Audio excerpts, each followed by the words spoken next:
free and open society. And we are, as a people, inherently and historically opposed to secret societies, to secret oaths, and to secret proceedings. I think a new world order is emerging. An inside job? How dare you? How dare you? To create, so to say, mass-produced models of human beings arranged in some kind of a scientific caste system. We shall go on to the end. We shall fight with growing confidence and growing strength in the air. We shall never surrender. Good day, everybody! It's the 10th of May, 2014. This is UCY.tv with the Solvinur Event. So that will be me, Solvinur. My name is Wouter, but that's Dutch, so that sounds kind of strange, right? Translates to English as Walter. And it's actually a German, of German origin. Dutch are Germanic people anyway, so today we're going to continue with the information about the trivium, and gonna start over a little bit back, like 2-3 minutes or so from where we left off last week, because it's a good starting point. However, first of all, I would like to welcome some people in the chat. You can get there if you go to ucy.tv, mouse over shows, click on any of them, you will end up in the chat room, where there's already there two Dans. Welcome, both of you.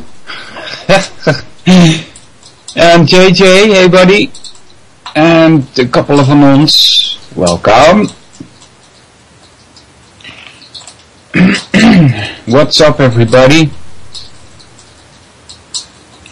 So that background noise you hear is the way in which this stupid apartment is made. The rain falls down this tube, and you know, they don't seem to be able to do it any other way than this. It's ridiculous. But anyway, that's what you hear in the background. Annoying, isn't it? The topic for today is a trivium. You can, however, if you want to, join the radio if you have something you want to tell or have questions. What you do is, assuming you already have Skype installed, you send me a Skype contact request to Solvinur, that's SOLVINUR, and I will try and get you on the radio. That should be doable. Alright, so if you want to join, send me a Skype contact request, SOLVINUR, or if you are already in my list, just send me a message and I'll see what I can do to get you on. Shouldn't be too hard. Done this before, so I hope that the rest of this PDF about the trivium is not going to set me off on another rant, because I'm in a very bad mood. Yeah, it's daily, you know. This just doesn't stop. I got this bad mood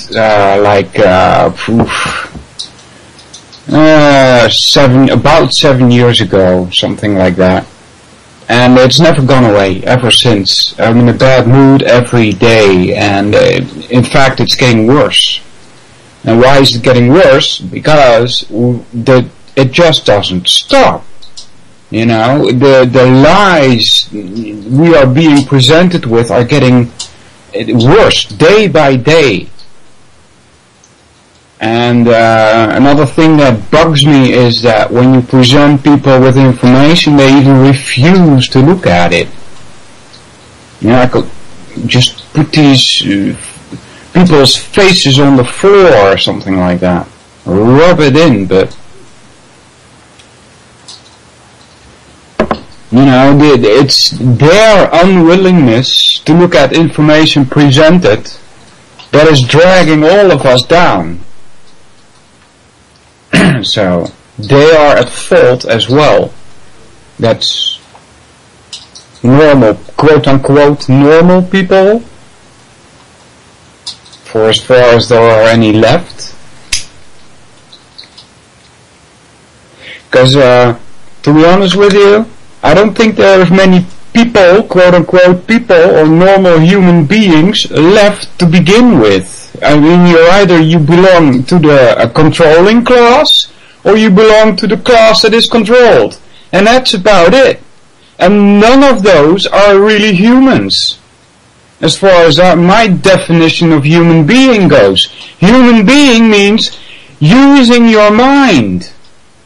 That's it. That's what's distinguishing us from animals. We have a mind that we can use. You know? And since people refuse to use their mind, what difference is there between them and a fracking animal? Right? And that's the controlled class. The controlling class are not humans. They are psychopaths. They do not have feelings. Feelings are part of your mind. They do not feel like you and I, or well, yeah, like you and I do. That's the few listeners that are wanting to have some information about the trivium.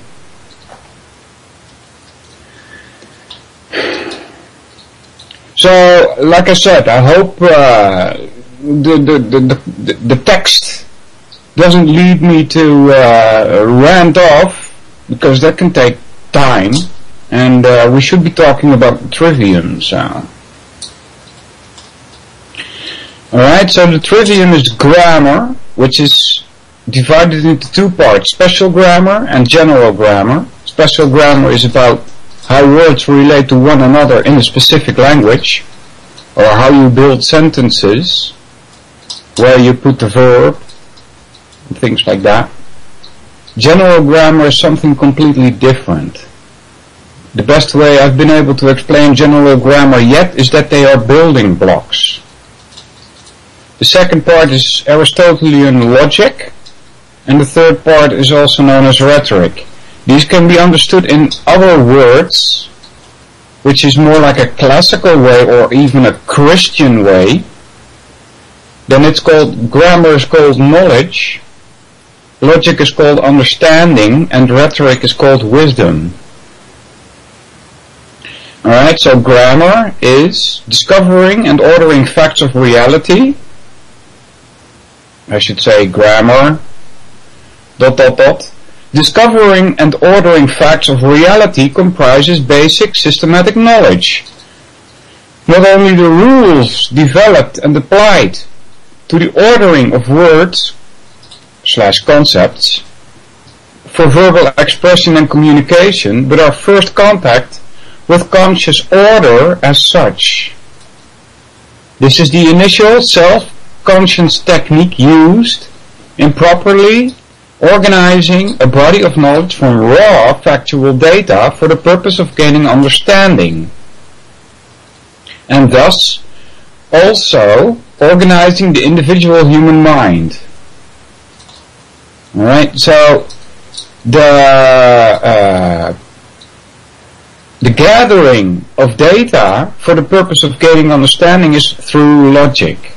Alright, and why is this also tied to organizing your mind? Is because the logic is a tool that removes contradictions in your grammar. Right, so if you have building blocks and you try to fit them together in a body of knowledge, and some of them, they don't fit. You know, you can't fit a square thing in a round hole, right? And so that could be seen like a contradiction, and you need to figure out which one is the wrong data, the square pin or the round hole. Which one is does not belong in the body of knowledge about a certain topic. Right, so wherever you see a contradiction means you need to investigate further. Special grammar properly relates words to other words within a specified language. General grammar relates words to objective reality in any language. Alright, so last week there was some mention about words and reality. And I don't know exactly what the word was, but something like words constitute reality. Now, unless I have a wrong definition for the words constitute, that is not a correct way of saying it. Alright? Words do not make up reality. Reality is what it is, regardless of what words we use. What it says here is better said. Alright? General grammar relates words to objective reality. Alright? In any language, and applies to all subjects as the first set of building blocks to integrated or fully mindful objective knowledge. A body of knowledge which has been gathered and arranged under the rules of general grammar can now be subjected to logic for full understanding, which empathetically is a separate intellectual procedure. Alright, so unfortunately I do not have any of these rules of general grammar. I might have them, but I just haven't words for them, like rule number 1, you know. We probably, as quote-unquote functioning human beings, we already do this, because the trivium is a reflection of how your mind works. So if you use your intelligence, if you use your mind, you're probably already applying these general grammar rules without knowing that they even exist. Alright? So it would be nice though to have a list of them and see exactly, oh yeah, that's what my mind does indeed, you know? The logic is to do with understanding and inference. Right, last week I also said all P are S, remember that? That doesn't say anything, right? So if you say all men are mortal, that's the same as saying all P are S. Now the second step is logic, developing the faculty of reason, in establishing valid, that is non-contradictory, relationship among facts. Right, so that's when I use the term building blocks, when you put them together, those are the relationships among facts. Alright, so starting again, logic, developing the faculty of reason in establishing non-contradictory relationships among facts yields basic systematic understanding. Alright, so when, for instance, when I started doing the 9/11 investigation, I didn't understand, you see, because I could not fit the pieces together. You see, there were too many contradictions, and you cannot understand something, or I'd rather use the word grasp, because that is, for one, I don't like the word under in standing. Alright? Second of all, the word grasp ties to the Dutch word grijp, which is part of the word. It's when you translate understanding to Dutch, you get begrijp. Alright, so grasp is a better word. You grasp with your mind a certain idea or concept, alright? So, when I started doing the 9/11 investigation, I didn't understand it. I was like, what is going on here? And I was still so naive as to think that the American government would come up with some kind of explanation for these contradictions that I found. Unfortunately though, they only made it worse. And so that was the point at which I started doing my own investigation and trying to figure out what's going on here. It took me 3 years with daily investigations, most of it on the internet. And there was a lot of crap in there, by the way. A lot of nonsense. A lot of more adding confusion. Yes, Dan. Grasp is grijpen. Like you grab hold of something.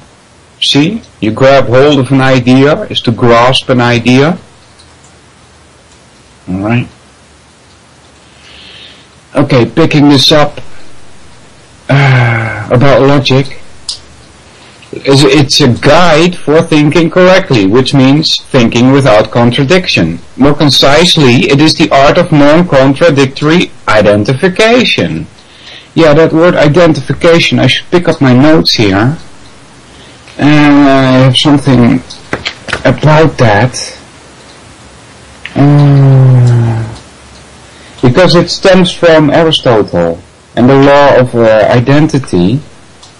See, the law of identity. It says A is A in a certain time in a certain respect.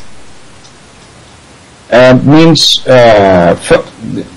in order to think in accordance with the law of identity, we must try to avoid one fundamental type of error, and that error is contradiction. It's also pointed out in the book 1984, where you get a very good description of what doublethink is. Doublethink is holding contradictions in your mind. Right? So you need to get rid of that.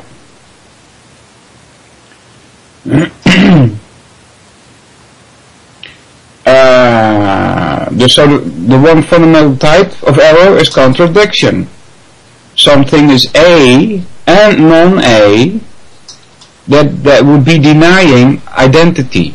You see, if you say that something is A and non-A at the same time, you would deny it an identity. So you can't do that. Because if you deny something an identity, you cannot work with it. You cannot put it together. You cannot use it as a building block.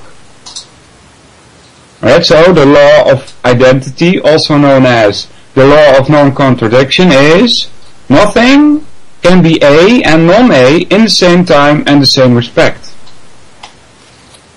Alright? Everything is either A or non-A at a given time and respect. This does not mean that everything is either A or B. Alright? So, again, everything is either A or non-A at a given time and respect. The important word here is or. You see? That's why it does not mean that everything is either A or B.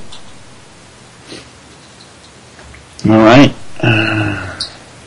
The work continues here from the PDF. The work of logic is proof, of which I have another note here. Proof is the process, think of inference, right?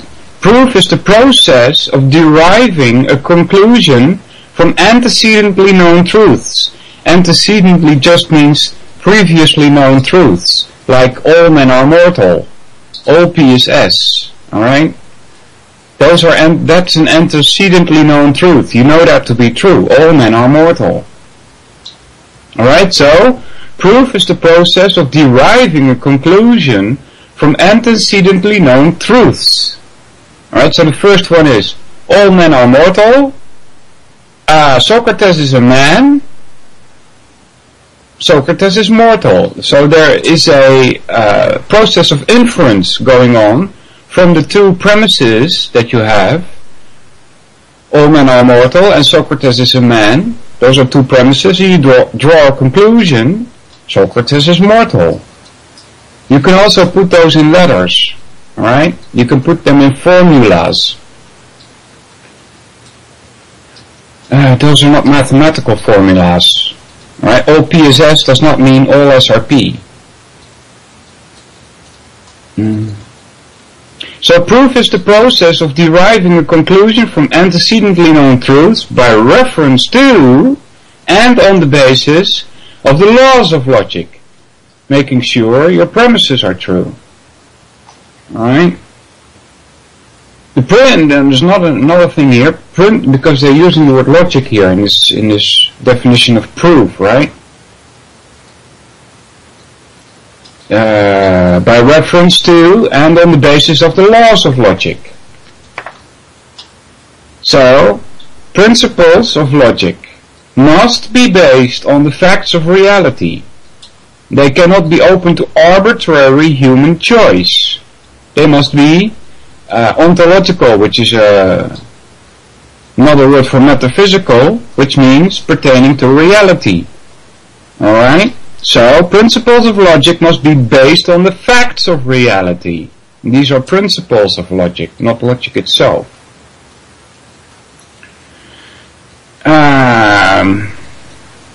That's not what's going on in modern schools today. Today they are taught a more subjectivist way of looking at things.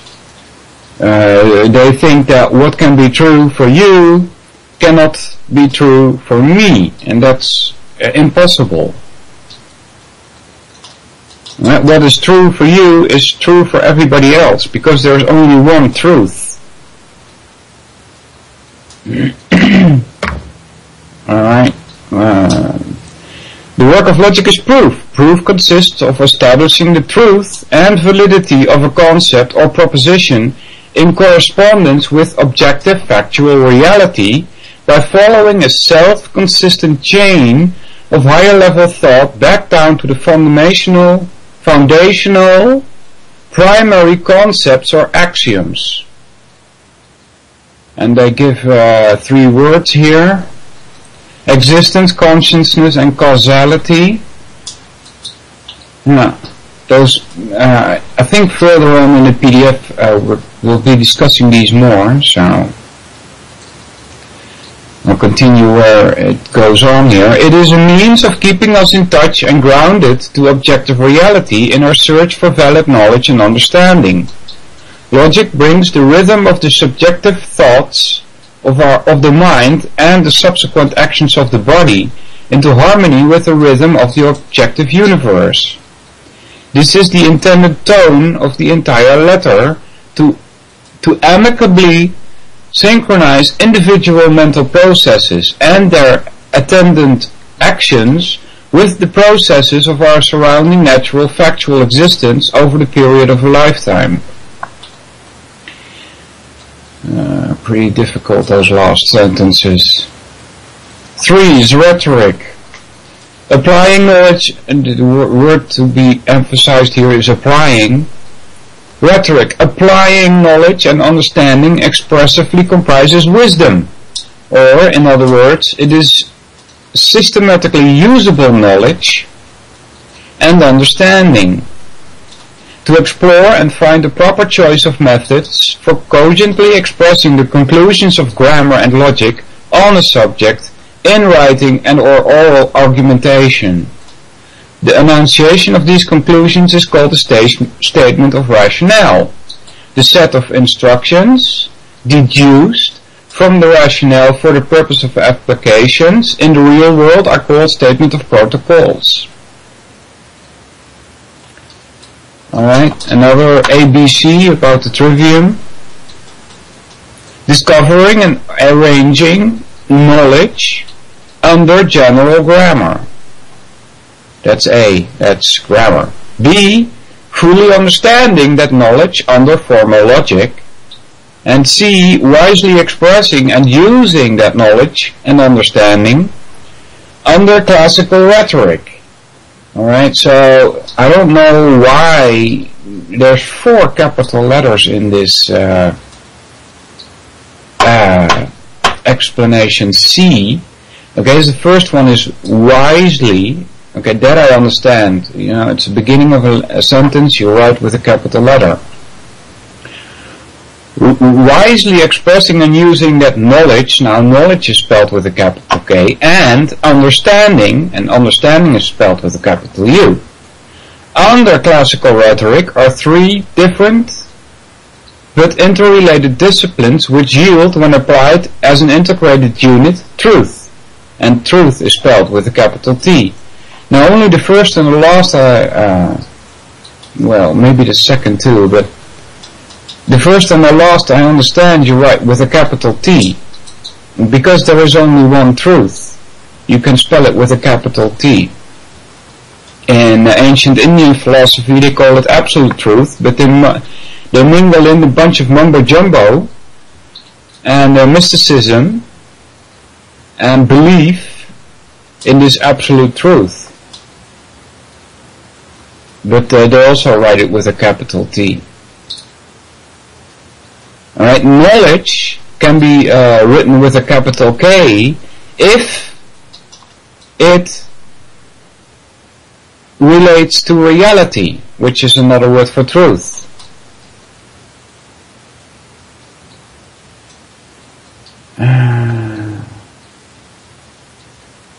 Then understanding, how would you write that with a capital U?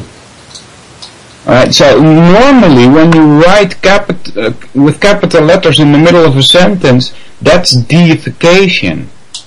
You know, that means like, oh, this has something to do with God, or it has something to do with truth, or with reality. And those, you know, 2 things that don't mix for me, God and reality. Now, God is nowhere to be found in this reality. It's an idea which has been fested upon us. You know how many gods there are out there in this world? It's unbelievable.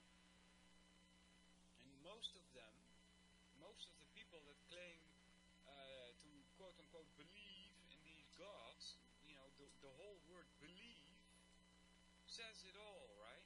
They don't know for sure that these gods exist, otherwise you wouldn't call it believe. It's like, oh, yeah, I believe he's coming at 10 o'clock. Which means you're not sure. It could be 11 o'clock also, you see?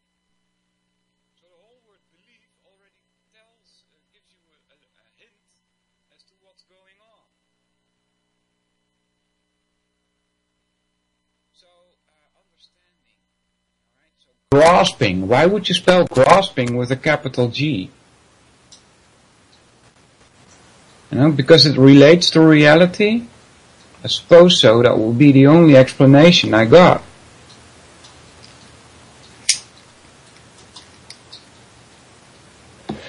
Alright.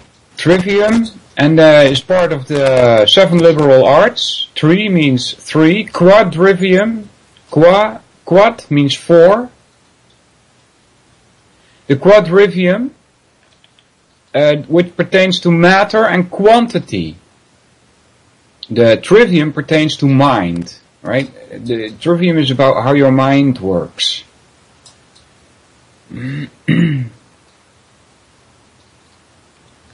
What? Still I'm seeing stuff in the chat that's not so nice. Is there sound or is there no sound? Oh, now you do. Alright, there's sound. Okay, so trivium is a reflection of how your mind works.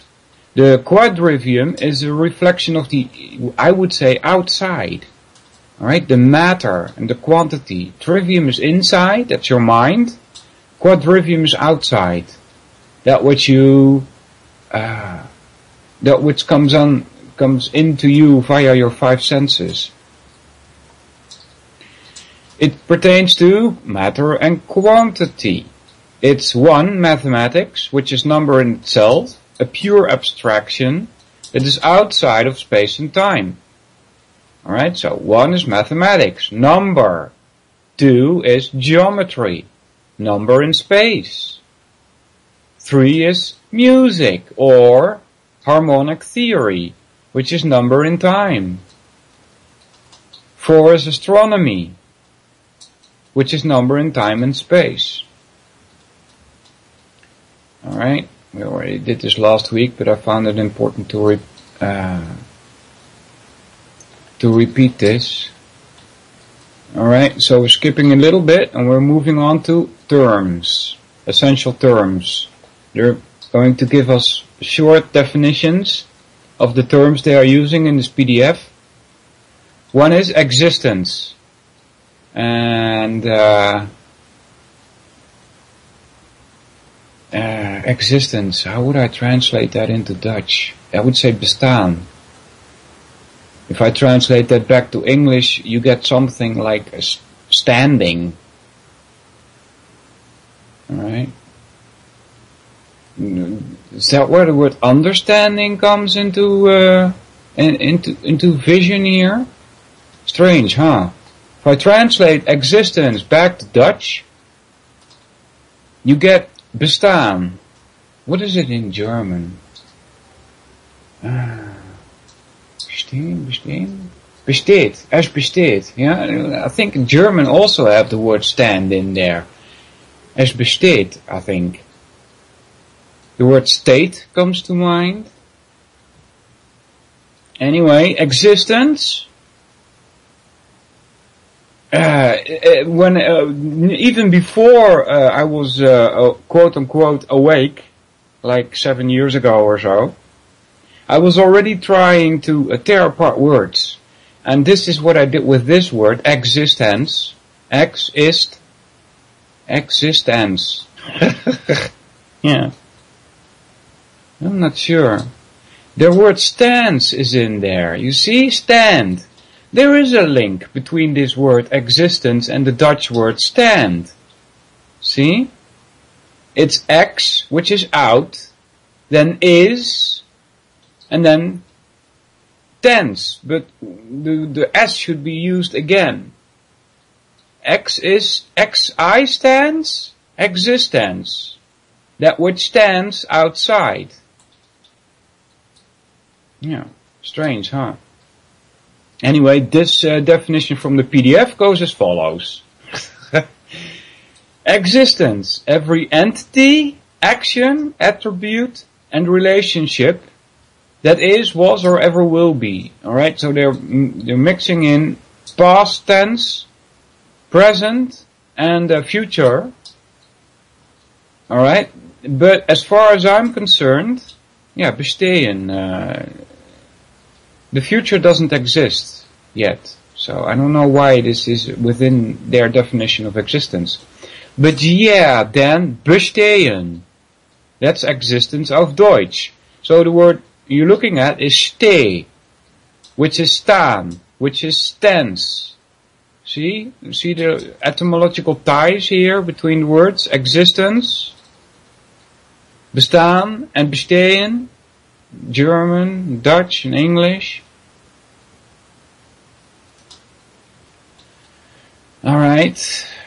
So, I don't understand this definition of existence here. Anyway, next one is 2, identity. That which an existent is. The sum total of its attributes or characteristics. Right, that's a good definition. That which is, I would shorten it to identity. That which it is. Then 3, consciousness, the faculty of awareness of that which exists. Now here they they bring it down to a faculty.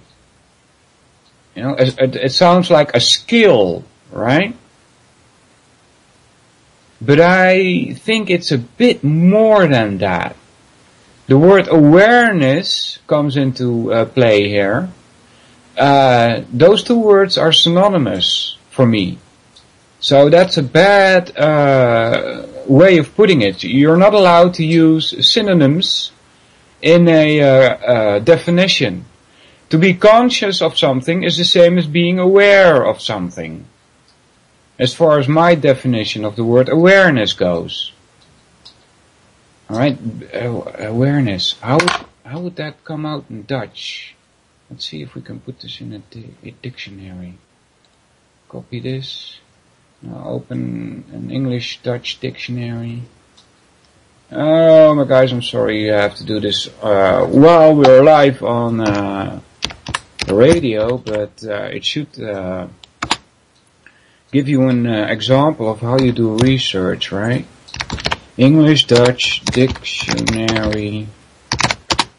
Let's see. Okay, if we can find one. English-Dutch dictionary, alright. Now type there awareness, let's see what we get. Awareness, see, bewustzijn. See? It's a synonym. They say here bewustzijn, which translates back to English as consciousness. It's those are synonyms. Then the second word they give is besef. And the third word they give is bezinning. Oh, the third one is interesting. Zinning ties to senses. A zin is a sense. One of your 5 senses. It's also a statement. A sentence. Which you make with words. Alright? So that's a bad explanation of the word consciousness. I have a hard time explaining it myself, by the way. And that's strange, because everybody has it. Everybody's conscience, you know? Your consciousness might be of a low quality, you know, when you are part of the one group that is being controlled and you're not aware, in other words, you're not conscious of the fact that you are being controlled, then your conscience level is low. Alright? Your conscience level is high when you dare call yourself awake, when you are aware of the processes that are going on to control you. That at the same time will prevent the powers that be from controlling your mind. Because that's what this whole, that's what it is all about. It's about controlling your mind. That's the most important thing. Yes, Dan, awareness is bewustzijn in Dutch. But now type bewustzijn into a Dutch-English dictionary, you will get consciousness. So you see, it's a synonym.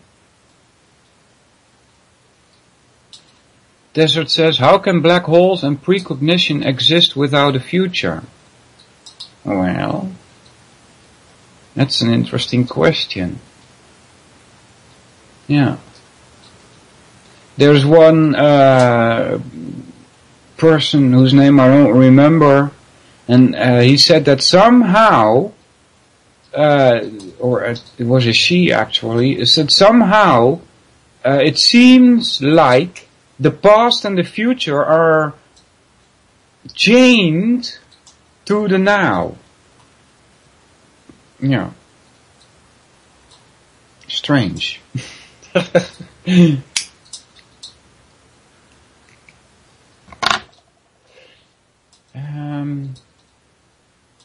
So consciousness. If you translate that into Dutch, you get bewustzijn, like Dan puts out in the chat here. That word you can tear apart in 3.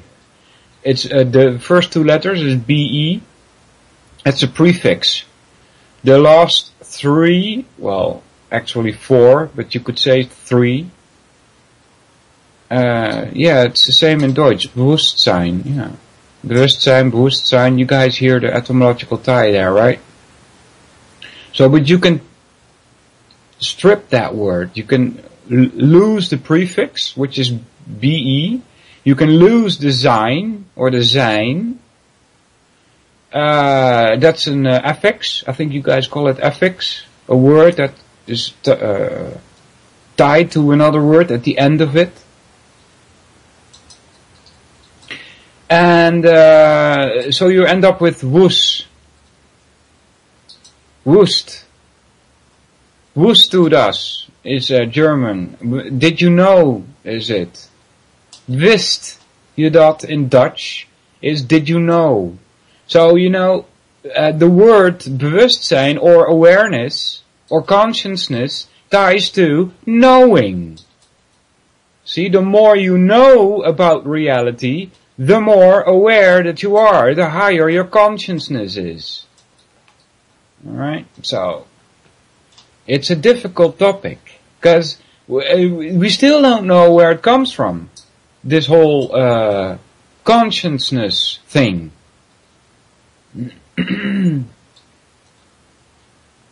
They've been trying in labs to create consciousness, but they can't do it. And this is according to, and just take this as a piece of data. You know, don't cling to it as it is if some kind of truth, because it's mystical. All right. So, but the way the Eastern philosophies explain this is that consciousness comes from you. You, the person. You, the living being. And they have rather mystical definitions for what you are as a living being. They believe in reincarnation, you see. They say that when you die, you don't really die, but you leave behind your body and you reincarnate into a new body. And your consciousness comes from you, the living being. But since living beings cannot be created in a laboratorium, you know, that's why they say, well, you can't create consciousness in a laboratorium. Because consciousness stems from a living being. The two are tied forever. It's a hard tie, as they call it.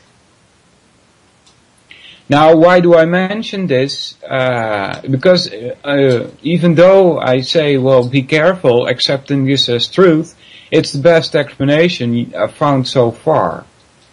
You know? And it's even hard to prove the existence of a living being. Right? Maybe, and this is according, as far as I can see, has a less chance of being true.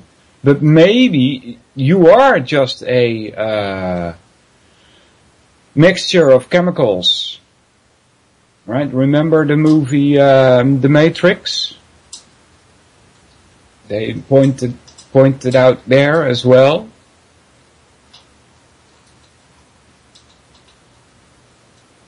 Alright.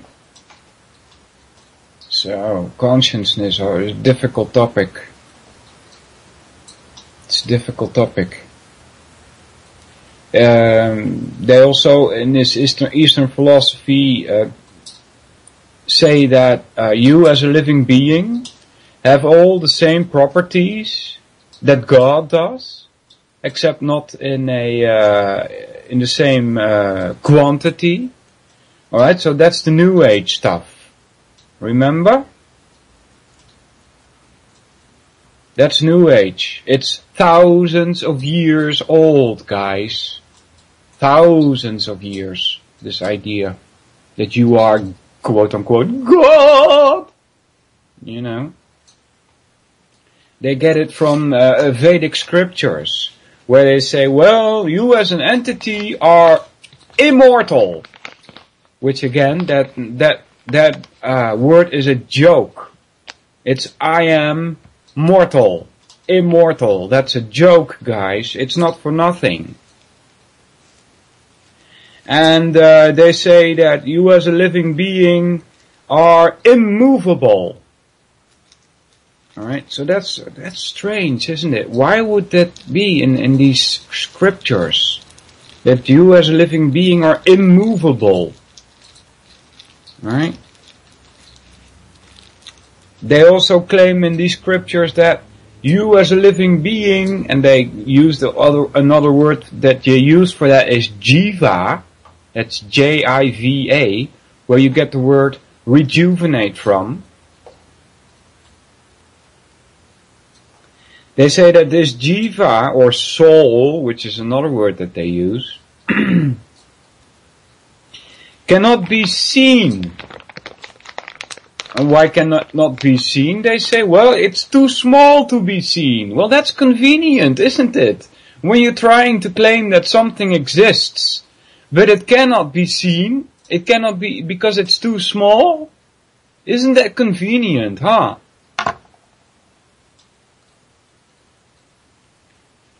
Hey, people in the chat, some have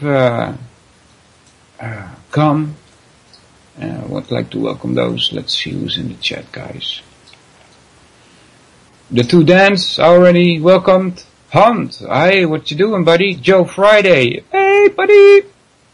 And Ruud, welcome. With coffee, yes, coffee. Let me grab a drink of coffee. It's already almost cold. Yeah. How goes the battle for coffee? What are you guys on about in the chat? Ruud Hurt says double vowel, like that must be Dutch. Oh, is that a typical Dutch thing? Double vowels? Yeah, it's Ruud. If you spell it with one U, it would say Rut. Like Rutger. Alright, that's another Dutch name, and you spell it with one U. Is that typically Dutch, guys? I mean, you guys have boom, which you spell with two O's, right? That's English. So, you guys have green, that's a double vowel. Why would it be typically Dutch?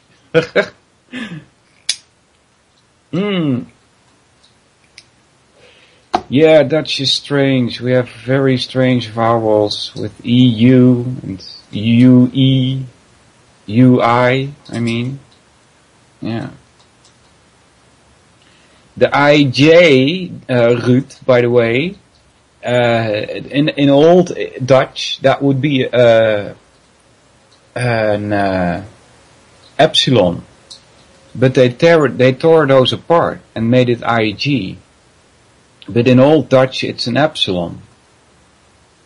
Yeah.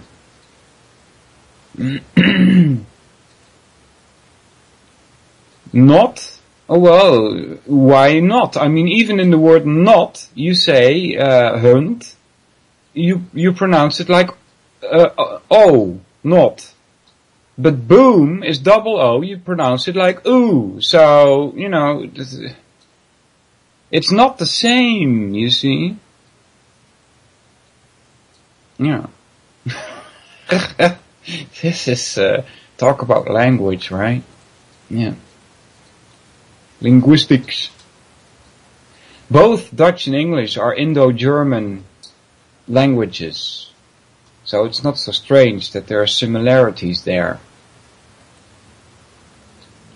Alright, that was number 3, consciousness. 4 is validation. Yeah, in Old Dutch that was Ruud. I don't know when they introduced this IJ. But if you look at this, the symbol of the epsilon, then you can see how it might consist of a I and a J. Alright. 4 is validation. The process of establishing an ideal's relation to reality. And then they brackets open existence.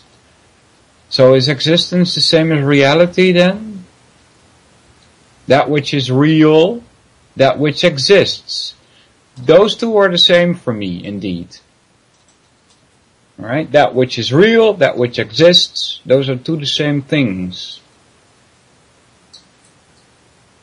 Yeah. The precognition thing that somebody put in the chat still bugs me. Yeah. There would be people that say, well, precognition is nonsense. Alright? I don't know if that's true, though, that it is nonsense. Yeah. I mean, for instance, how do dogs know that their owners are coming home? How does my cat even know when the door is open so that he can come for his food? He knows. I can tell you, he knows. How do, yeah, dogs I mentioned, right? Precognition. Yeah. I don't know how that works. I really don't. Maybe there is and I'm just speculating here, but maybe there is a part of your consciousness, which I think is much bigger than the explanation just given in this PDF. Maybe there is a part of your consciousness, call it unconsciousness or subconsciousness, which is able to travel in time, so to speak. I don't know. I really don't. You're able to travel backwards with your mind, right? You can look at history and imagine things, right? So maybe it's also possible to the future. I don't know. I have no idea. But it's this precognition thing is a piece of data that one should be able to fit in without contradiction. So that's difficult. Yeah. Next, after validation comes law of causality. Also remember the movie there, The Matrix. Law of causality. An entity must act in accord with its nature. This is corollary to the identity mentioned above. Yeah. This law of causality breaks up a whole can of worms for me. Because in the New Age philosophies, and they dare call that a philosophy, right? It's rubbish. But in this New Age philosophy, they also take this ancient idea of the law of causality, and they call it karma. You know, they say there are action and reaction. Yeah. They say that when you are born in a poor family, that is your karma. You must have done something bad in your previous life.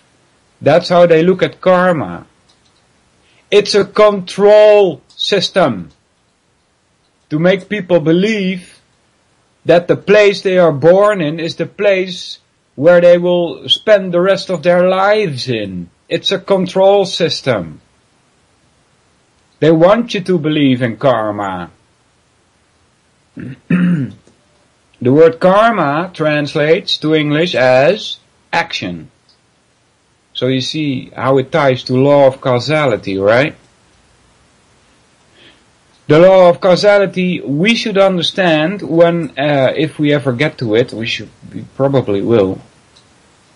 When we dig into the different fallacies that are out there when we are trying to determine what causes a certain thing to happen.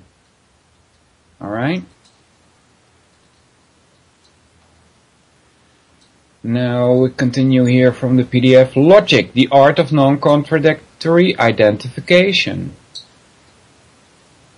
It's a method by which we can validly think for ourselves. validly has the word value in it. Okay, now this is supposedly translated from Upanishad, which is a part of the Vedas. Alright, so you're gonna get a lot of mysticism here, guys. That in which reside all beings and which resides in all beings. Right, so this should read another that. And by the way, the Sanskrit word for that is dat, D-A-T. So you see there's even, there is a tie between English and the ancient language of Sanskrit. That in which reside all beings and that which resides in all beings. That's strange, right? That in which reside all beings. Okay, that is reality. Alright? That's reality. That in which reside all beings. The universe. Alright? The reality. Okay, continuing. And that which resides in all beings. See? Now it becomes mystical. When you say, that which resides in all beings, which is the giver of grace to all, the supreme soul of the universe, the limitless being, I am that. That is from Upanishad, and supposedly, this is God speaking. Yeah. It says, I am that. Yeah. Yeah. 3 words come to mind here from the Vedic scriptures. Om Tat Sat. The word Om is God. Tat is Dat. And Sat is eternal. Alright, eternal is no beginning or no end.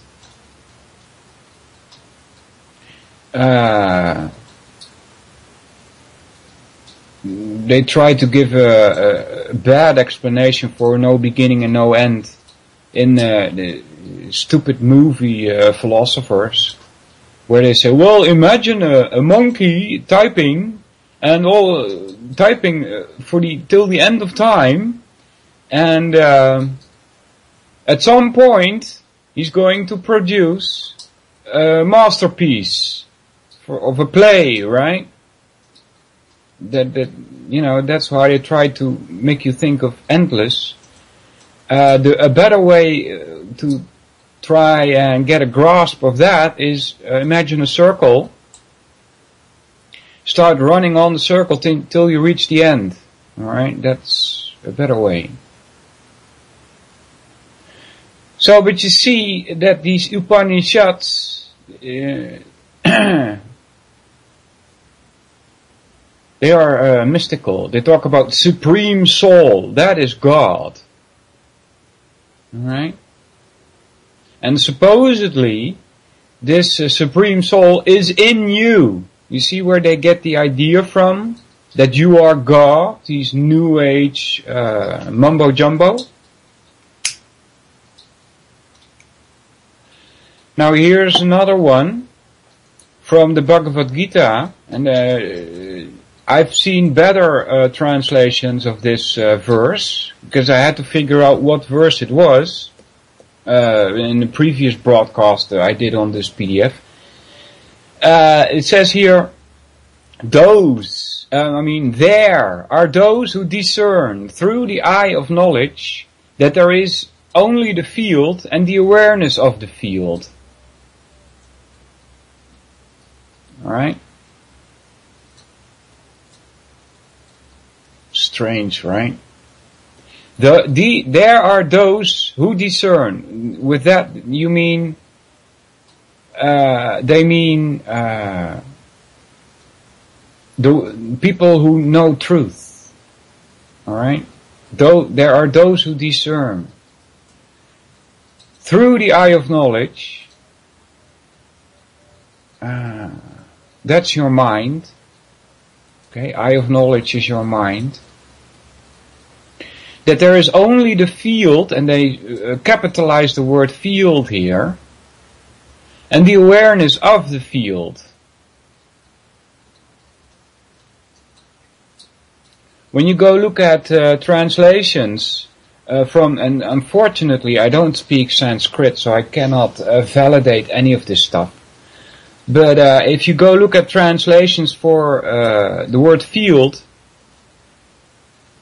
I looked it up in the Bhagavad Gita I have here. I looked at a word. I put that word in Google,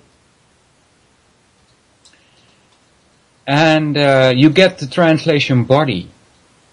Alright, so it's your body that they're talking about here.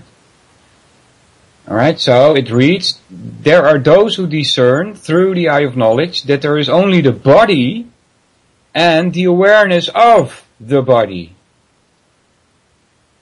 Yeah, strange, right? It kind of makes you think that all that is outside of your body doesn't exist or something, right? Does that make any sense to you? Not to me.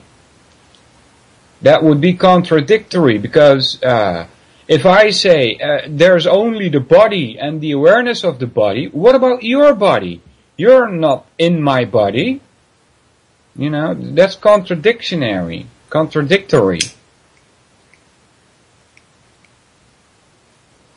It would say that you don't exist. See, that's a contradiction. Because if you don't exist, I don't exist.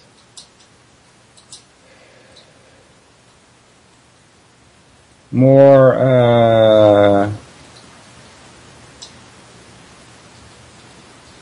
explanation on the verse they give here is different than I'm giving you. They say that there are two references in this verse. They say existence and consciousness, and modern science field theory. Alright, so why would there be a reference to modern science field theory in a scripture that is over 5,000 years old?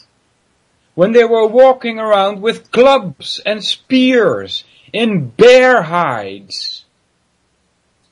Seriously.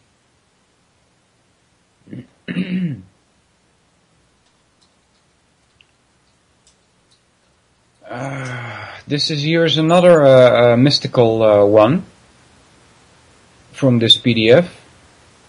Your visions will become clear only when you look inside your being. Who looks outside is led to imaginings. Who looks inside awakens. I totally disagree with what it says here. You know, as in the previous one, they're trying to get you to think that which is outside is illusionary. See, it says here, who looks outside is led to imaginings. Like you're just imagining things. Right? And then it says, who looks inside awakens. I would say the complete contrary. If you look outside and gather your information from sources outside of your mind, you get a body of knowledge, which you can then begin to understand. And wake up. You see? And then it says, who looks inside awakens. No, on the contrary. There is nothing there inside. It's empty.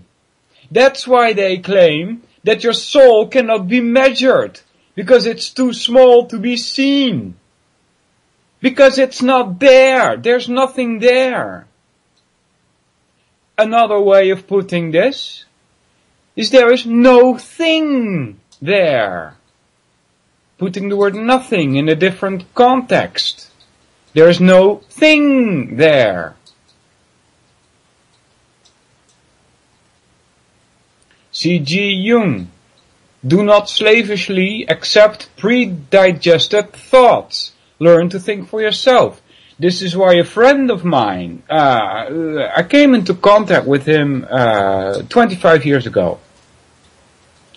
And there was this book, the Bhagavad Gita. So that's how long I've already been, how long ago I was introduced to this stuff. And I did a long time of research in this. I not only read the Gita, but also a huge part of the Srimad Bhagavatam. Right? Because the Gita is just an introduction to the Srimad Bhagavatam. Alright, but these are, quote unquote, philosophically minded books. They talk about philosophy. At least that's what they dare call it. It's mysticism. All of it. But anyway, this friend of mine, he had already read that book, and he said, here, you should read this. Because he thought I would be interested in it. People saw a philosopher in me long before I did it. Yeah. And so I started reading it, and it was all this explanation about how you are not your body, and that I agree with. You are not your body, that's impossible. Your body is yours, and you cannot be something that you own. Alright? So, but I asked him all these questions about the Bhagavad Gita, and he tried explaining it to the best of his ability. But I was like, no, this can't be true. There's too much belief in this philosophy. And so we had a lot of conversations about it. And at a certain point, I asked him, well, do you think I should read books from other philosophers? He said, no, don't do that. They will only contaminate your mind. And that he was correct in. You know? The book of Gavita, yeah. Bhagavad Gita, I think you mean, or do you mean book of Gavita? That's new for me. What the heck is that? Book of Gavita? Let's see if I can copy that. Paste that in the chat. Paste that in the Google, I mean. Google! It probably means the Bhagavad Gita. Yeah. See? The book, the Bhagavad Gita. The Bhagavad Gita? What the hell is that? Seems to be a book. No, it's not. You mean the Bhagavad Gita, right? Let me check that in the chat, guys. I'm typing it in. Let me put it Bhagavad Gita. There. No, typed it wrong. Bhaga. There's another A in there. By the way, that's where you get the word Bhagavan from. Bhagavan means God. Gita means song. Alright, so Bhagavad Gita means song of God. And when you read those verses in Sanskrit, yeah, you could see why it's a song. It rhymes constantly, for instance. There's a specific rhythm to the words in Sanskrit. Yeah, it's no problem, Desert, you know. So, but that's how you got into it, see? C2C, which is a propaganda station. There's all kinds of rubbish you can find on C2C, especially the UFO mumbo-jumbo and ET crap they try to shove down your throat there. That's where you find references to the Bhagavad Gita. Why? Because they want you to read this stuff and believe in this mystical rubbish.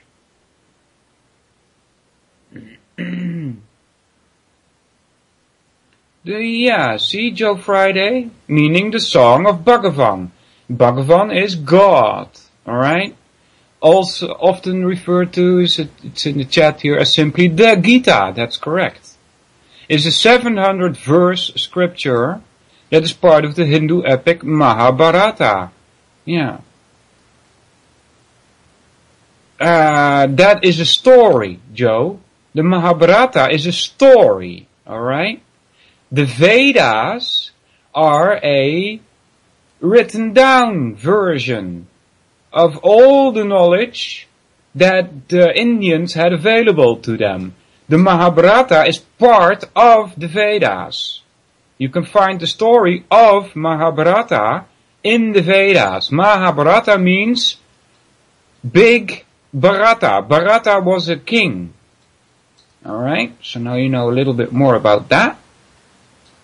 Bharata was a kingdom named after the king Bharata.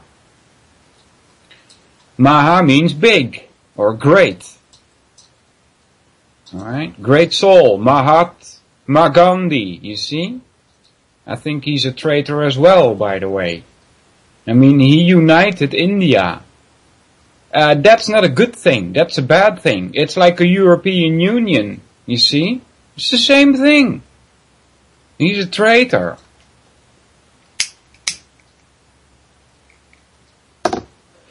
Traitor to humanity.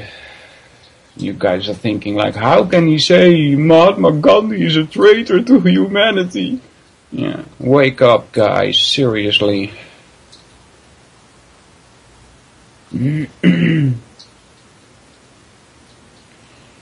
Yeah. Yeah. Alright.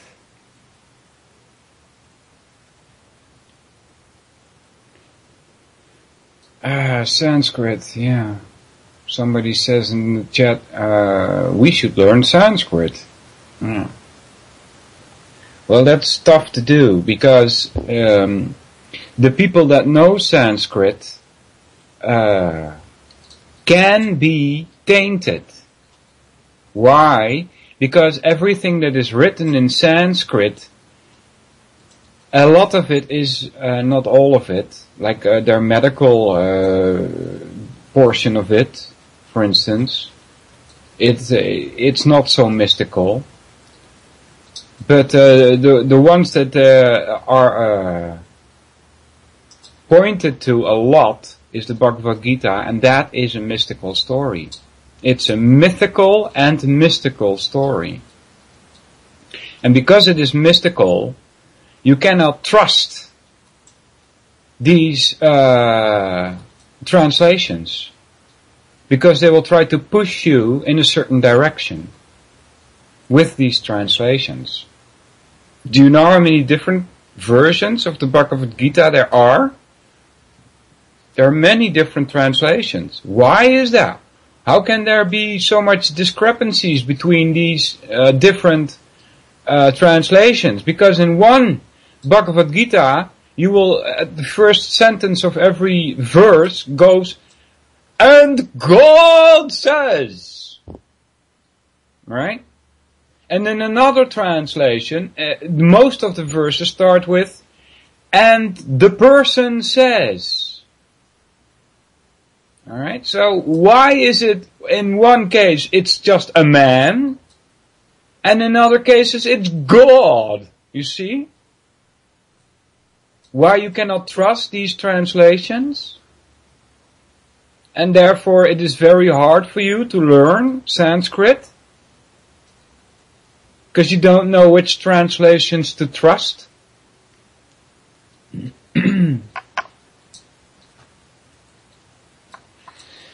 The key to effective education, the education which was provided to the upper 0.5% in Prussia, of learning how to learn and think systematically, is the application of the first 3 of the 7 liberal arts and sciences, the trivium, in each of its 3 manifestations.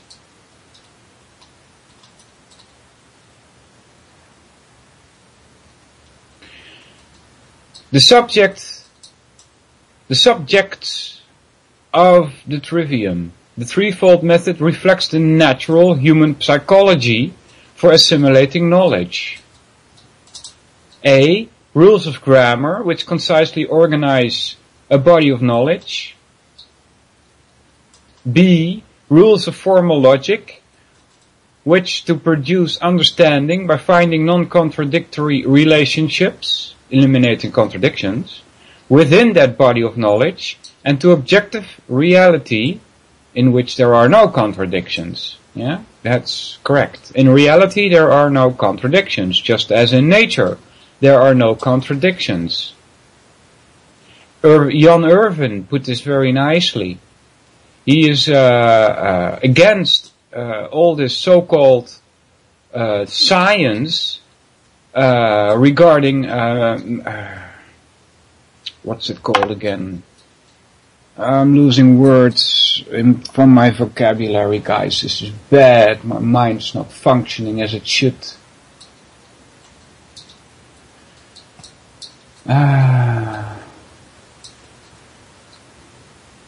I'll get to it. Let me write it down so I can come back to it. Writing it down. Da-da-da-da. Hold on, guys. Oh my god. Alright. Where were we? Rules of formal logic, rules of grammar. Yeah, I hope we can get some more explanation on these rules of general grammar. Alright. This is the subjects of the trivium. Rules of general grammar to concisely organize a body of knowledge. Rules of formal logic, with which to produce understanding by finding non-contradictory relationships within the body of knowledge, and to objective reality. Because in nature or in reality there are no contradictions. Rules of classical rhetoric to produce wisdom, with which to cogently express and use the understanding garnered from the body of knowledge.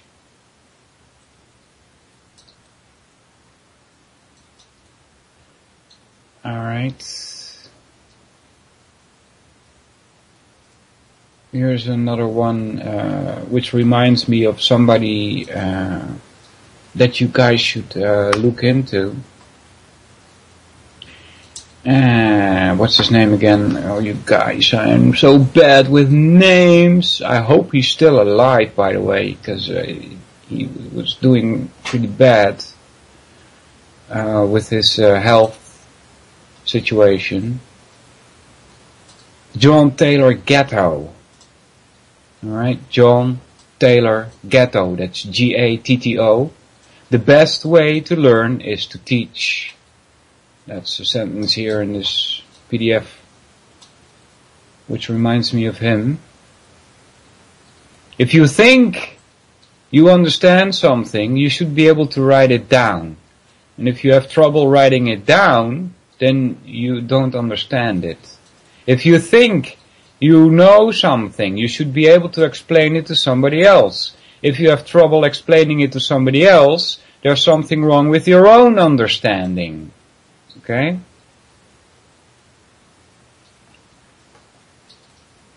The trivium, a means for guidance in how to think, as a classification tool of those modes with which gather knowledge of what to think.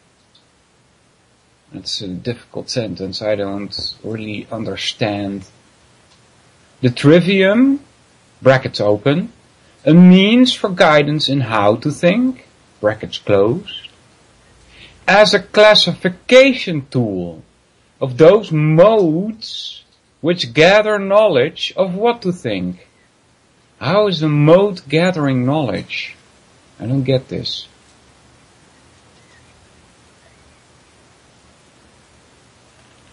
Scrolling down a little, guys. This is a discussion on consciousness and cognition.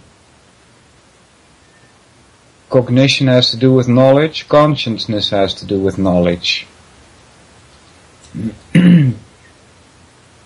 Definition of consciousness.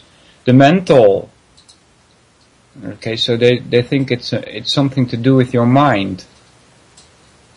The mental faculty in living beings which grasps and or reacts to existence. Alright, understanding. Alright, so as I see it, me, the noob philosopher, you know, your mind is a tool which can help you understand something. And to understand something means you grasp the knowledge. We're talking about consciousness. Science ties to this word conscious. Science. Knowledge. Data. Factual data. Right? Let's try this again. Definition of consciousness. The mental faculty in living beings which grasps and or reacts to existence, or the faculty which is aware of its surroundings. Now what the heck is a faculty, guys? Faculty, let's see what we can do about that. Dictionary.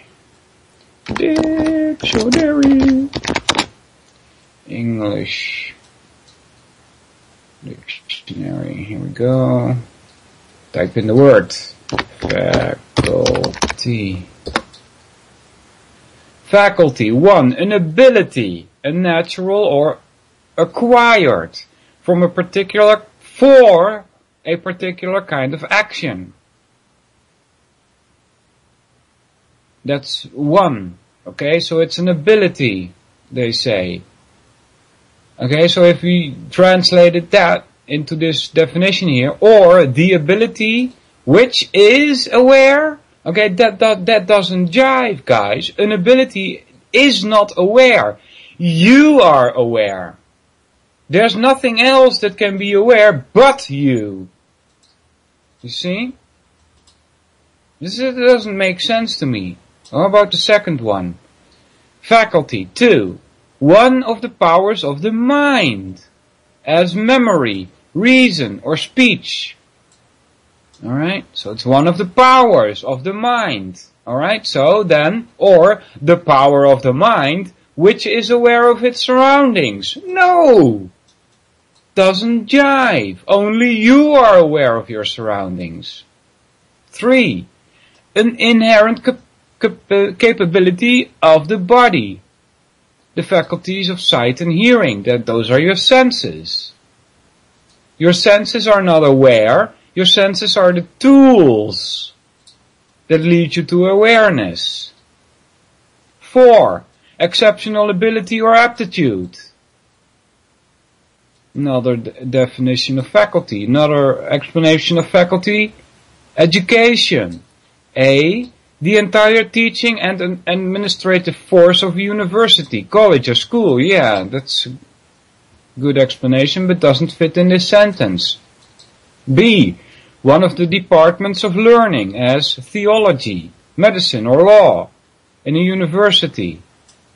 Yeah. I would not put learning and theology in one sentence. Theology is mysticism. C. The teaching body, sometimes with the students in any of these apartments. Alright, so with body they don't mean your arms and legs and so, you know. So again, I'm having trouble here with how they try to explain what consciousness is. Now they're going to go deeper into it. The 3 levels of consciousness, it says here. Let me get back to the chat so I can keep a little eye on that. Anybody has any questions, you can put them in the chat. You can go there, ucy.tv, click mouse over shows, click on any of them. 3 levels of consciousness. The primary level is simple sensation or direct sense experience, involving one stimulus and one automatic response or reflex, with no attendant memory of the event. This level is shared by all living entities, plant and animal.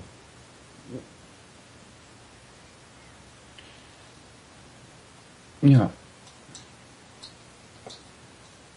I don't know if there's more living entities besides plant and animal, but I think there are. This is actually a pre-consciousness level, as the living entities which possess this faculty only, and none of the additional levels listed below, have no mentality as such. Mentality is a rudimentary nervous system rather than having only the store of data present in protein chains, RNA and DNA. Alright, so I don't get this tie here between protein chains and consciousness. 2, the second level.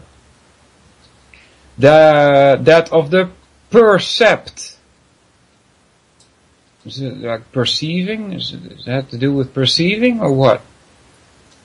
The percept. Alright, we need the dictionary again. Percept. Has to do with perceiving, right? Percept is a noun, the mental result or product of perceiving, as distinguished from the act of perceiving, an impression or sensation of something perceived. Aha. Okay.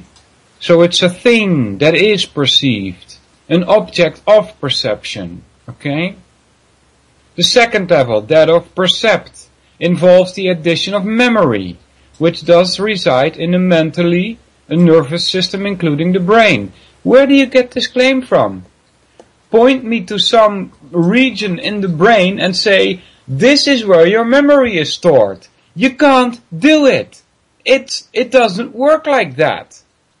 There's no such thing as a memory brain cell. It doesn't exist. The memory is of 2 or more connected sense experiences, several discrete beams of light, several discrete waves of sound, several discrete quantities of pressure, and so on.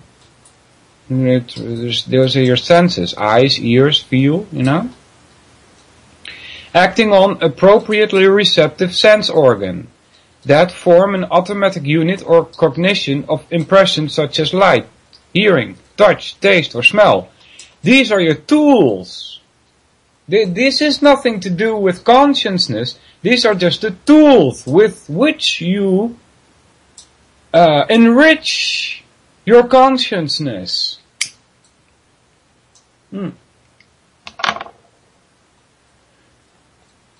Right, keep in mind also that you are not your consciousness. You have one. You cannot be something that you own. A. The perceptual faculty characteristically leads to the awareness of things or entities. All things that are perceived have concrete existence. Exist in the physical universe, the realm of extension. Another way of saying this is all things that are sensed have concrete existence. Exist in physical universe, the realm of extension, rather than abstract existence. Exist only in human consciousness as an idea which does not have the quality of extension. I would say exist in the human mind as an idea. There's a difference between your mind and your consciousness. Mind is a tool that can lead you to more awareness. In other words, the mind is a tool which can lead you to a higher consciousness. Phew. Why is these difficult topics in the trivium? I mean, grammar, logic. What does that have to do with consciousness? Consciousness is a topic in itself, which we should give its own grammar and then try to understand it. But it's a very, very difficult topic. We don't know where it comes from. There's no scientific explanation for consciousness.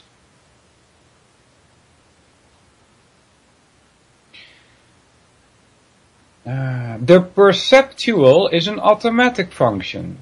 Alright, so your senses work automatically. For example, open your eyes and see. A noise is made and you cannot help but hear. Or pressure on your body is involuntary felt, and so on. Because memory is a primary constituent of perception,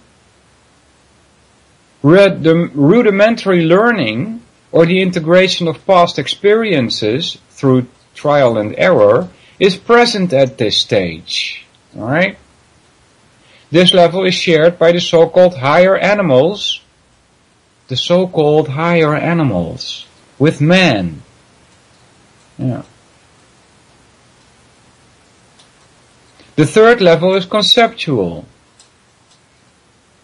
Or forming an abstract idea generalized from the memory of two or more perceptual instances which have been retained in memory as similar in one aspect or another. Our ability to identify universals. Or I would say genera. These are the ideas having abstract existence which are mentioned in the previous paragraph. For example, a lily pad in a pond, a frog sitting on it, and other items of foliage in the area are all seen to display the same outer color. So, one aspect in which they have similarity is green. Man pointedly conceives of green or greenness. Yeah, this is almost mystical. There's no such thing as greenness, as far as I'm concerned, anyway. But I may be too much black and white, so keep that in mind. I'm thinking like something is or it's not, and only that which is concerns me. There's no gray area in there, right? So that's what I mean with I'm like black and white. He forms a concept of the color green by connecting it with a symbol, a word which can be spoken, written, or held as a thought. As a conceptual being can discern universals, he can also distinguish particulars, opposites, corollaries, and contrasts. Now, why do I say that? That I'm more like black and white, in the sense that something is or is not. Because we're talking about consciousness here. That's why.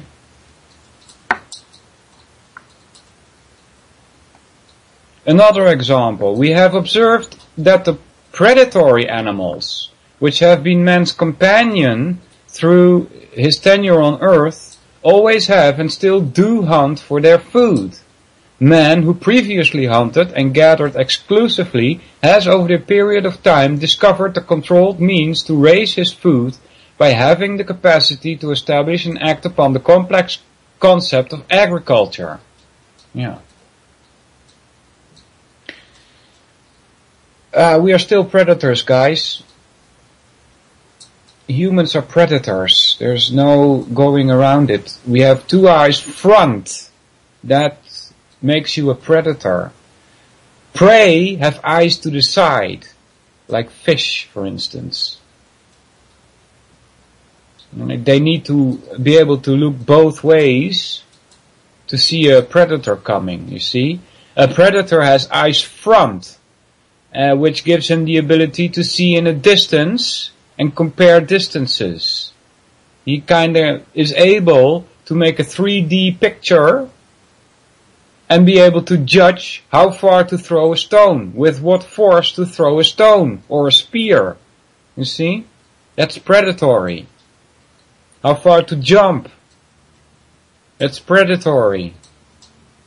Humans are predators.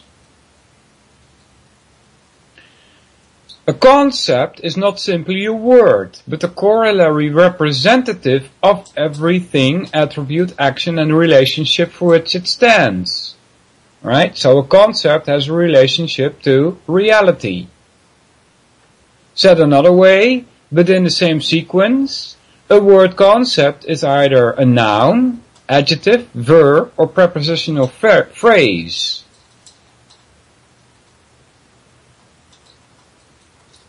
Depth perception, says Desert Hawk. Yes, that's a predatory property. That's why humans are predators.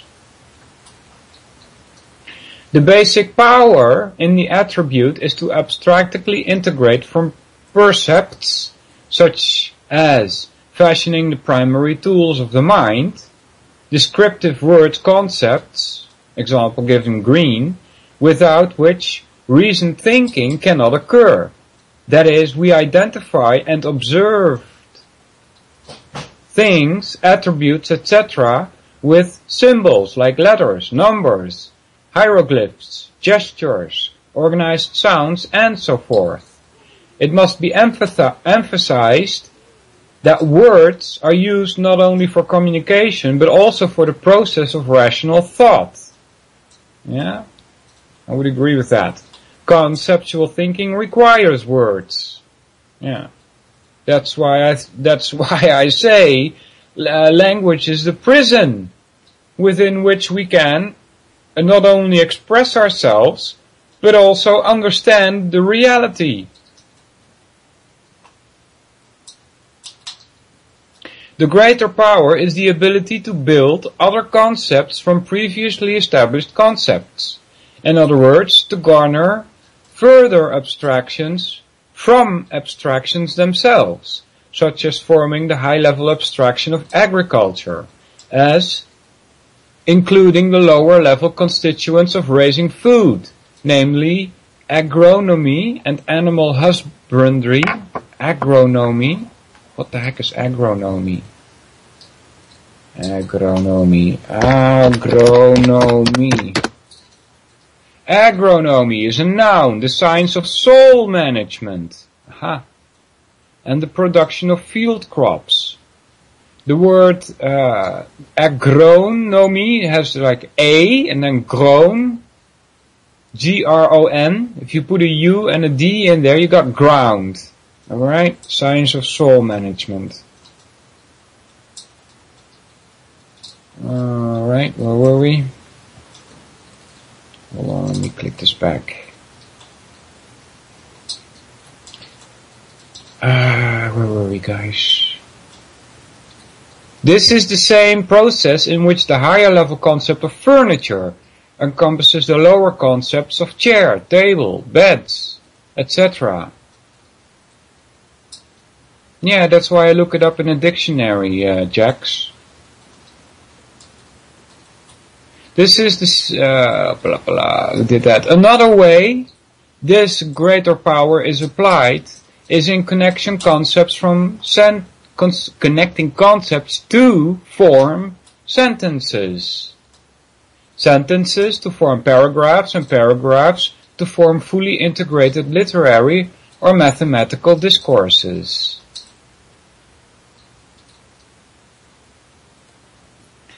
Said alternatively, we form a hierarchical thought edifice built upon a foundation of observation, percepts, to the idea of connecting those observations with low-level abstract symbols like words, concepts, and lastly, to grammatically combine a number of concepts to form high-level complete thought, propositions.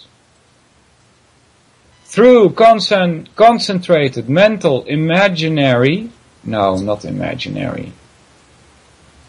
Through concentrated mental imagery, it is possible for actions and relationships to be modeled before they happen. That sounds like making a plan, right? This level requires the exercise of free will or volitional effort, often a great amount of effort. It must be focused upon. It's not automatic. Conceptual consciousness is proactive rather than reactive, as are direct sense and perceptual consciousness. This proactivity is the engine which propels human development forward at an ever-increasing rate. Yeah. I wonder in how far humans itself are a product of the universe's engine, ever-increasing development, you know?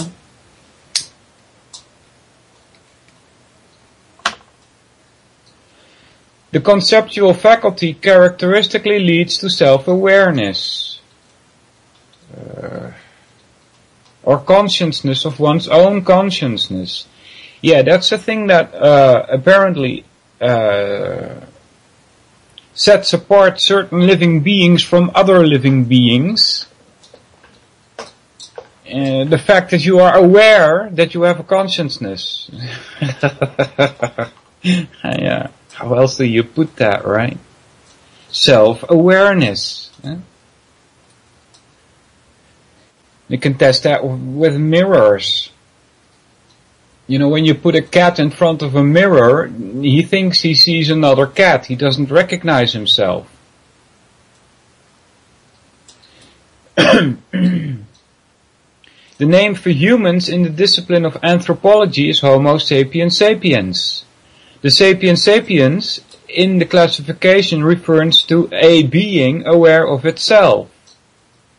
That is self-awareness. In some circles, this is termed the fourth level consciousness, which evolves from the following process. Mineral consciousness. See, that's why I said about an hour ago or so, you know, there's more forms of life, like minerals.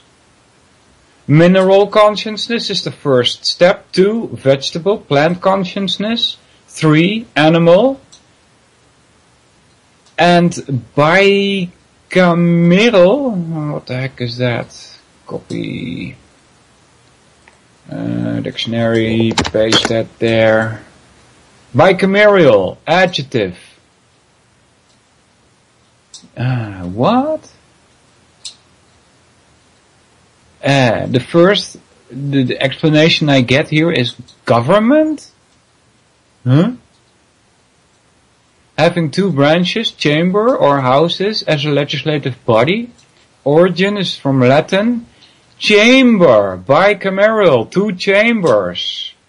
Huh. Chamber. Yeah. We also have 2 chambers in the Dutch politics, first and second chamber. So how do I read this in this sentence? Mineral consciousness, vegetable plant consciousness, animal or 2-chamber consciousness? What the heck do they mean?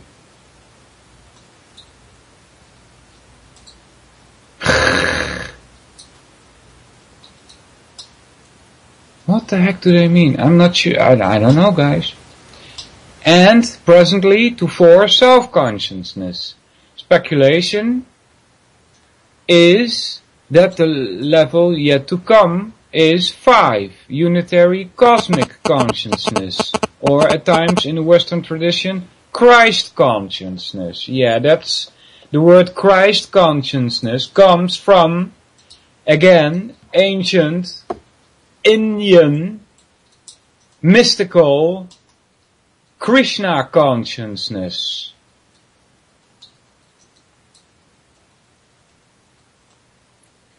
The lack of awareness, differentiation, and definition of these three modes of cognition, especially that of the conceptual, is what has led man to virtually all of his confused states of being.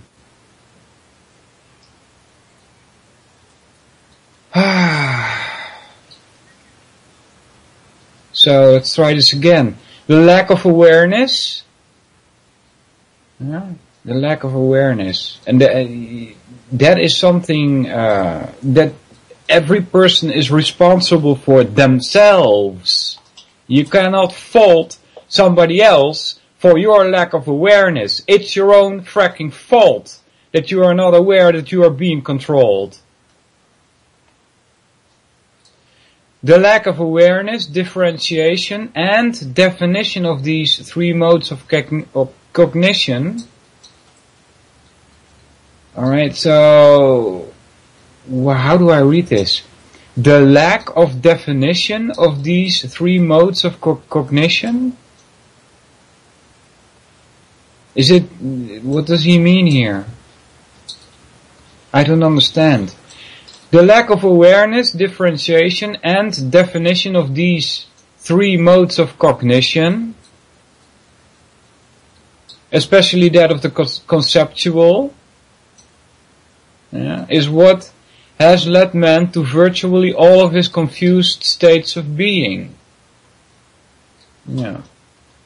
These are elusive, abstract topics to comprehend. Yeah, you could say those are elusive.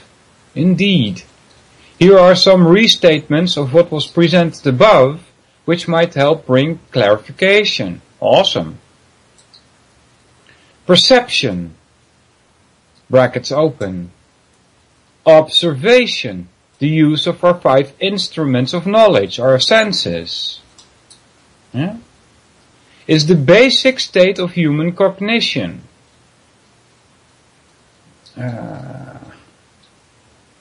That's how you gather your data. Alright? The memory of several instances of awareness constituting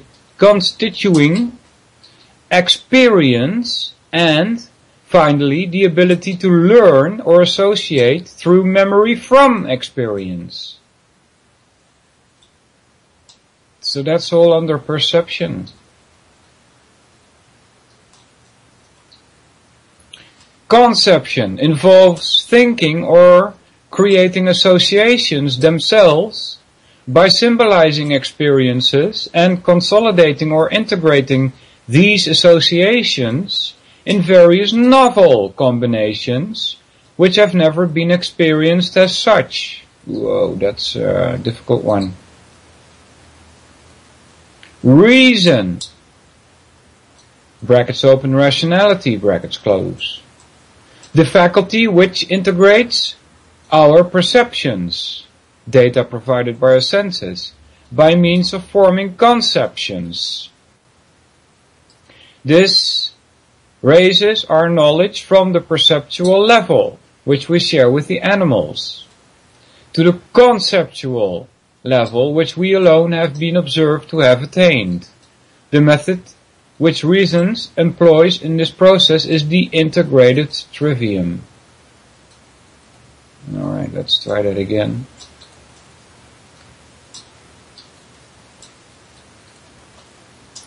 Reason, the faculty which integrates our perceptions by means of forming conceptions. This raises our knowledge from the perceptual level, which we share with the animals, to the conceptual level, that's abstractive, which we alone have been observed to have attained. The method which reason employs in this process is the integrated trivium. See, we're talking about the trivium method here. 1. Through sense observation, form concepts and complete propositions from raw data in a discursive or grammatical manner to form a factual body of knowledge. 2. Subject, number 2, not 2, as in T-O. So 2, subject that organized, factual body to the rules of logic for the elimination of all contradictions within its context and thus yield valid understanding. 3. Test this validity through cogent expression to oneself, or, better yet, persuade another party as to one's conclusions via the rules of rhetoric. Since each of these elements is based on the facts of reality, the conclusions reached by a process of reason are objective and consistent with reality, hence accessible to all men, the rational animals. Yeah. Finding the root of the concept rational, ratio, might offer additional clarification. Man is literally the animal that can discern, identify and use ratios or proportions. This is the typo here in the PDF. How do I read this? This is the most concise definition of man, his reasoning ability and all this implies. It speaks eloquently to the refined subtlety of which we are capable. Yeah. The first realization of ratio was in identifying causality, law of cause and effect. For every cause there is exactly one effect. Yeah, is that so? For every effect there is exactly one cause. Is that so? This is the prime ratio, the ratio of 1 to 1. From this beginning, observations led to all of the other ratios which we use, the octave and its various divisions into music and astronomy. Yeah, you gotta wonder why, right? Why in this universe do we have these ratios, like the octave and the golden ratio? And the Fibonacci sequence, and this other sequence.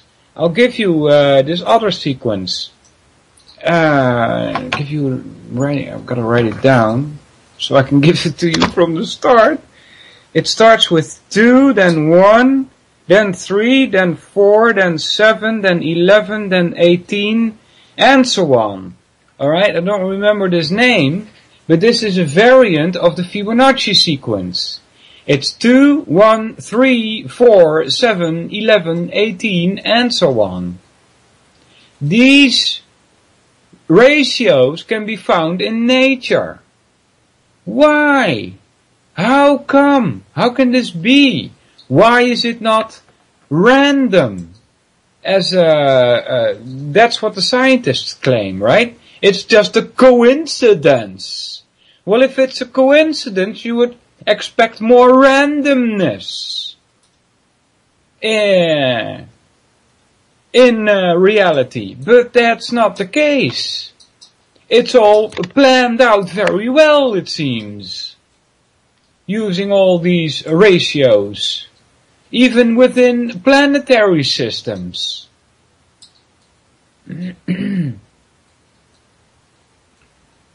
From this beginning, observations led to all of the other ratios which we use.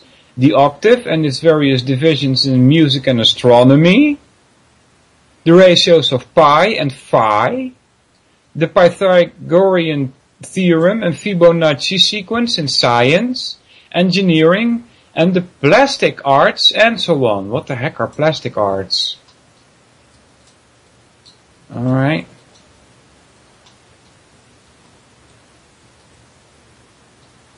From the Western Abrahamic traditions. Oh my. What are we gonna get here, guys? In the time before Eve, when Adam was alone in the Garden of Eden, except for the animals and vegetation, God is said to have tested him with a question.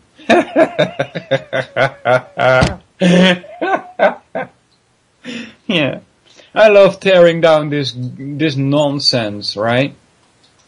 Why would God have to ask any question? He already knows everything if he's God. You know, that's like with Cain and Abel. Hey, God comes down and he misses one of them and he asks the other, where is he? Well, if he's truly God, how come he doesn't know? Ridiculous, right? That's how you can see that these are allegories. You have to find some other way of looking at this. You cannot take it literally. That's ridiculous. In the time before Eve, when Adam was alone in the Garden of Eden except for the animals and vegetation, God is said to have tested him with a question. What impressions do you have of your companions in the garden, Adam? Adam says, I see all about that which is like me, but I see nothing about which is anything like me. The test was successfully answered because Adam recognized the living entities like himself all around, but that he was the only entity that could observe which was aware of itself, and by implication of the great magnitude and proportion of that difference. He had expressed the wider scale of awareness, not only of kind, but also of degree. Thus, as the story goes, God granted him the company of Eve to help spread this quality in the garden. Yeah. This is the quality of grace, the quality of conceptual thought, that all persons have inherited, and, it is important to add, of which each is free to cultivate and use, ... or not. 3 levels of conceptions is next. No, sorry. 3 levels of cognition would be next. But it's 57, so we'll pick this up next week at this point.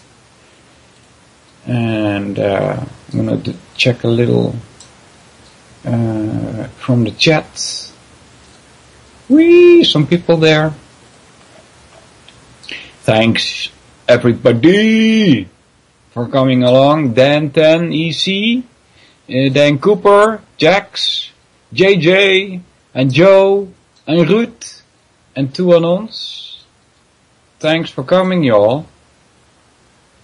I don't know if Iota left already.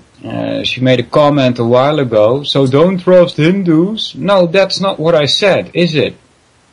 I said don't trust translations. Because there are so many out there, and there can only be one correct translation. Alright? And because we do not speak Sanskrit, we cannot validate for ourselves which is the correct translation.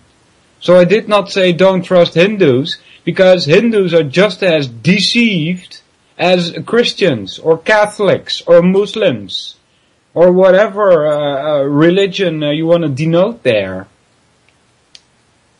Right? Allegory is a rhetorical device in which characters or events in a literary, visual or musical art form represent and symbolize ideas and concepts. Is what Dan put in a chat there, yeah. And that's JFK. So, thanks everybody. I'll be back next week. Take care, you guys.